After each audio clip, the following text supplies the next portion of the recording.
В подконтрольном террористическим организациям ЕПГ и ПКК лагере Холл, расположенном в сирийском городе Хасики, находится более 2000 уйгурок, которых передадут китайским властям.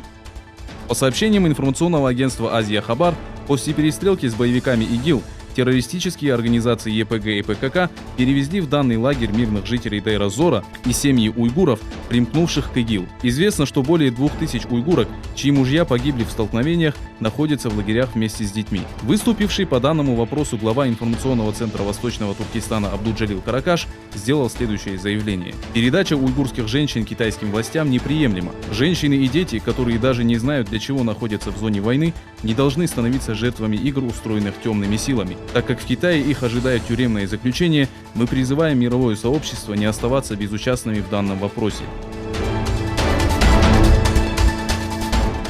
После того, как власти Китая начали использовать операционную систему Microsoft Celeb для сбора и хранения информации об уйгурах, Microsoft удалила базу данных из сети интернет. По сообщениям New York Times, китайские компании SenseTime и Megvii получили доступ к базе данных, которую использовали для тотального контроля уйгуров.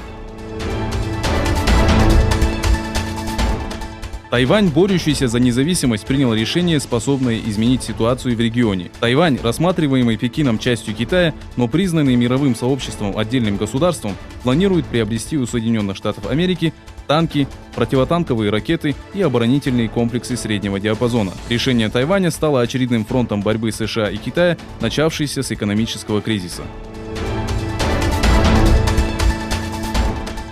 Вашингтон предоставил Анкаре отсрочку до 31 июля для расторжения договора с Россией о покупке противоракетных комплексов С-400. Об этом сообщило Министерство обороны Соединенных Штатов Америки. В свою очередь, глава оборонного предприятия Ростек сообщил, что поставка С-400 начнется в течение 2 месяцев.